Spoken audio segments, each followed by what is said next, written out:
من مایل هستم آنها را از نزدیک ببینم. اطاعت قربان.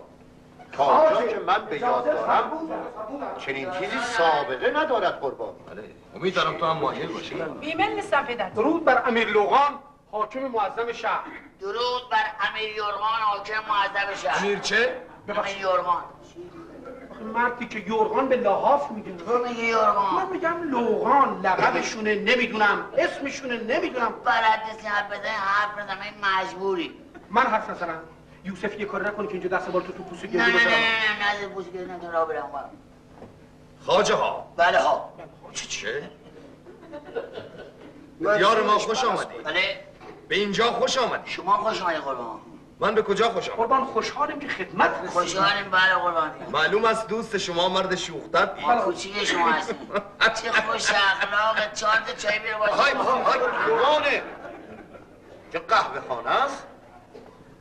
مایل هستم قبل از هر چیز با نامه‌های شما آشنا شوم. با ننه‌های ما آشنا بشین. جانم با نام‌های ما، یعنی با اسممون که انشالله اسمت رو سنگ بکنم.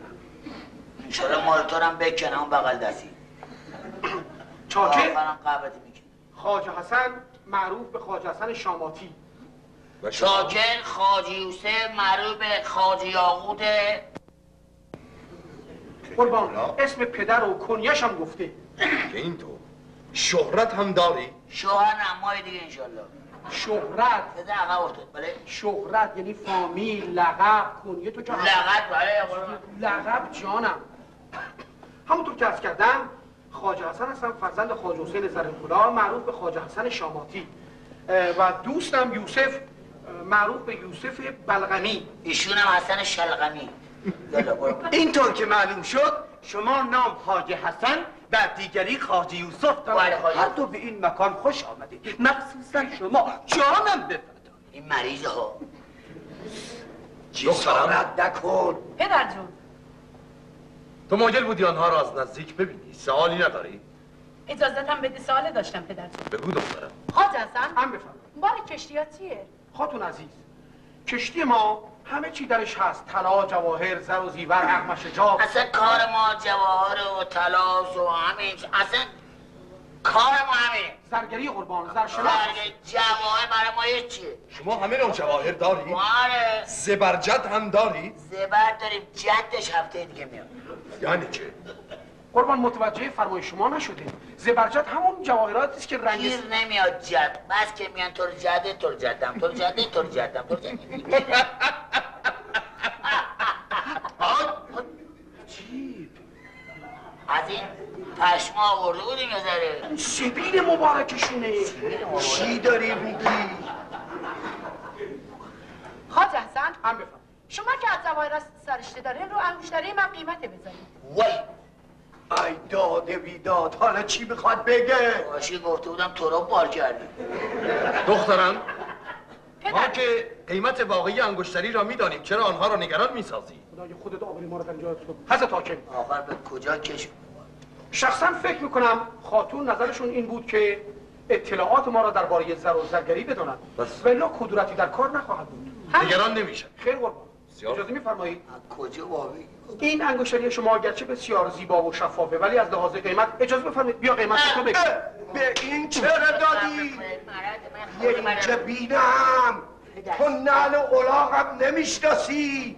مال شما اشتباه کرده عیب نداره. مگه از تو خرتر دیگه کسی نبود؟ شعر شما چه بوده یا؟ چی میخوای بگی؟ من نمیدونم.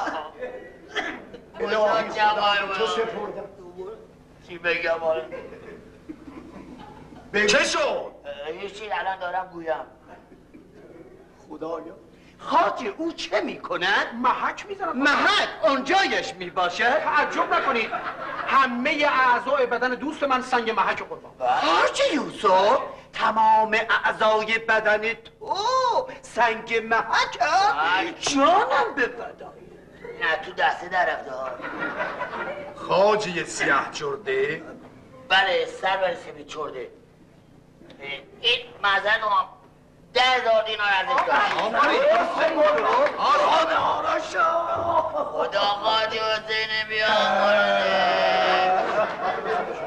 خواجه را چه می شود؟ خواجه را می شود ولی سرور من حیف نیست قربان کردم، از این بهترش داریم. گران قیمت‌تر اجاره تا آمدن کشور ما، اینم برم به فقرا، از این بهترش تقدیم شما کنم قربان. فقرا؟ بفروشید پولشو خرج فقرا بدید. چرا بخشیدی؟ کشتی ها میاد میدهیم. کدوم کشتی ها؟ همون کشتی که گفتیم. من رفتم پای چوبه دار. منم تماشا میگم، ناراحت نباش. حاجی یوسف، من مردی سخیتر و باگذشتر از تو به عمرم ندید. جانم به بدایه. خواجه حسن هم بفرمایید. رو انگشترم دوستت قیمت گذاشت، رو گلبندم شما قیمت بگذارید. آره بگو. اینو چی بخواد بگه؟ نمیدونم، اون یکی من همین البته. عجب سینه‌ریز بسیار زیبایی است. قربان، این هم از الماس تراش شده است، ولی ببخشید قیمتشو تو بگو. مرض داری به من میگم، من کجا بگم؟ حاجی چی بخوای بگی؟ مواظب باش، از دست چپ رده چهارم تراشش قلابی است. تو مواظب باش، خدا رو شکر کنم از دست را تا رده دوم بتونم ببینم، فقط هم اینو بس. الماس خالصه. حاجی حالا چه میکنن؟ محک میزنه. این محک هم سرش میباشد هم تاش. عرض کردم که قربان همه اعضای بدن دوست من سنگ محک. عجیب است. سرورم معذرت میخواهم، خاتونم میبخشن، این 20,000 دینار این هم کاملا درست. خدا خاجوزی نمیاد.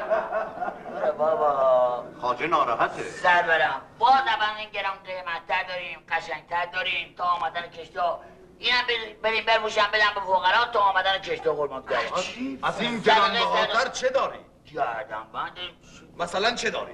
داریم، به چیزای خوب خیلی خوب داریم قربان. در هر صورت مانعی ندارد. عجب مرد باگذشتی تو هستی. چیزی نیست بابا. با اینکه شنیده بودیم شما در تجارت ید طولایی دارید، ولی حال میبینم که دارای گذشت و سخاوت خوبی هم هستی. بله، سخاوت خوبی هم هستی.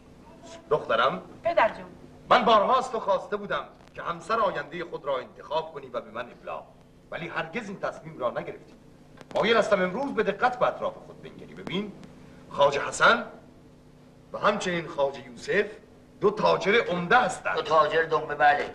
تاجر دنبه؟ قربان تعجب نکنید، 7 کشتی از 43 کشتی ما که روی آب دریاست فقط گوسفند پروار بار شده قربان. حقیقت؟ آخه پدر شده از 43 کشتی اگه 7 کشتیش گوسفند باشه بقیه‌اش باید پر پشکل باشه که. حاجی یوسف، من دنبه خریدم. آره، شما دیگه زودپزم داری؟ دیگه زودپس؟ خیلی قربان، یک نوع وسیله تبخی در شهر ما رایج و متداول نظیر و شبیه این کلاه شماست. پس چنینه. کلاهی است بس مرصع. بس ندانه. پدر جون جسارت منو میبخشید، امروز در مورد ازدواج هرچی شما بگین اطاعت میکنم. آخش چوستش منو گرفته به نظرم. یه این طرف چست نگاه و رفتارت به همه چیز پی بردم دخترم و بی نهایت ممنونم که امروز راضی شدی به رضای من. خواجه عزیز، از زندگی خصوصی خودت حرف بزن. هیچی، تو کوچه ها میخوابیدی؟ قربان تقاضا میکنم بی پرده تر صحبت بفرمایید. منظورم این است که تاکنون برای خودت همسری انتخاب نکرده ای؟ خوشبختانه خیر. چرا خوشبختانه؟ تعجب نکنید، هر کسی را یک عقیده و استنباطش. من شخصا معتقدم دیگه خرجی تا همینجا داری، بیشتر نداره که بگیره. افراد آدم‌هایی که همه مدت عمرشون به سیر و سیاحت مشغولن همون بهتر که زن نگیرن. چرا؟ وجود چنین زنانی برای چنین مردانی قل و زنجیری است که قربان دست پاش نمیگه نمیبرن. گدایانی مردانی. این عقیده شماست خواجه عزیز، ولی اصلا این را هم به خوبی میدانید که بالاخره هر فردی باید زوجه‌ای برای خود انتخاب کند. این که قربان از واجبات است. آن برای اینکه در کشورم بمانید، سرمایه گذاری کنید و به کسب و کار کسب رونق بیشتری دهید، پیشنهاد میکنم سمت دامادی مرا بپذیرید. برای چاکر زهی سعادت افتخار، اما در حال حاضر بدو علت نمیتوانم از اوامر شما تمکین کنم قربان. علل چیست؟ اولا که مناسبتی که تا به حال توصیفش رفت در اختیارم نیست و در ثانی من باید به وصیت مرحوم پدرم عروسی بکنم با ازدواج. مگر پدرتان چه وصیت کرد؟ مرحوم خواجه حسین زرینکلاه پدر من وصیت کرده بود که من هرگاه قصد ازدواج داشتم با هر دختری از هر طبقه‌ای و در هر شهری، اولا در شب عروسی من اون شهر رو آذین ببندند و چراغانی بکنند، در ثانی 1000 نفر اطعام بشوند، ثالثاً 40 زن بیوه از 40 ساله به بالا قربان به خانه شوهر مجدد رفت. این دیگه به تو چه مربوطه؟ مرحوم پدرم وصیت کرده تو ببینی. زن بی به شوهران دوباره شاید همه زن داره نقاضا بگیرن. دو مرتبه بهشون زن بدن. چرا مردم تو عجل بچل دیگه میندازی؟ این یک خاصیت خوبی داره تو نمیدونی. چه خاصیت داره؟ جانم مردا رو 2 زنه بکنن 3 زنه بکنن 4 زنه میشن. آقای شما برم تو جوب بخوابه. پس شما نگران این هستید که نمیتوانید به خواسته پدر عمل کنید. بله. مانعی ندارد. چون خواجه همایون معرف شما بی نهایت مورد اطمینان ماست. خدمتگزار. ای بد. و در بد ورود لیاقت و سخاوت خود را به خوبی به ما نشان دادید. ما دستور میدهیم که خواسته شما را برآورده کنند. سپاسگزارم. ارجاسب سرورم کلید خزائن حکومتی را در اختیار اینان بگذارید تا آنچه میخواهند برداشت کنند. خیلی خزانه حکومت. بله مانعی ندارد. سلیمان احمد سرورم، درباره این خواجه سیاه چرده نظری نداری؟ سیاه چرده من نمیگوین. اگر اجازتم بفرمایید عرض می‌نمایم. خواجه یوسف، بله. برای من سؤالی پیش بفرمایید. آمد. آیا شما زوجه دارید؟ گوجه داریم گندیده است. نه جانم، همسر عیال دارید؟ سنبر آیا چیه؟ زن اختیار کرد؟ زن مقام چکاری هست دیگه. اون چرا؟ برایش بگیرم. برم بگیره بله. حاضر هستی من برای تو بگیرم؟ حاضرم برای قربان. بسیار خوب، داماد من شوی؟ حاضرم شوهرتونم بگیره. شوهر من؟ دختر شما دختر من خواهش شوهر دخترم. این دختر زیبا را بگن نام رعنا دارد به تو میدم. بله نام نعنا دارد. البته نعنا. رعنا. یا خدا ما قربان. ولی اسفوس. ولی چه؟ ولی اسفوس. افسوس قربان. چرا؟ مادر منم وصیت کرد. مگر شما هم مادرتان در ممات است؟ در قرار نیست. نه مغنی نیست مادر من. نه بابا. یعنی حیات ندارد؟ نه مستعجل بیچاره. رحلت کرده؟ بله لقت کرده. بله. چه وصیت؟ مرده؟ بله برده. خدایش بیامرزد. نه خدای ننه چه سوار. میدونم. گفتید نام پدر شما چه بود؟ مرحوم خواجه حسین زرین کلاه بود. خدا خواجه حسین را هم بیامرزد. صبرم سر حالی. یعنی چه؟ کار واسه ما درست کرده این پشت سر منه. قربان مادر من وصیت کرده هر وقت خواستی زن بگیری هر جا باشه در هر طبقه و هر لباسی باشه باید اولا اون شهر آذیمندی کنن. خب به 1000 نفر یکی خانه بدن. آمدیم و داشتن. ازشون بگیرن.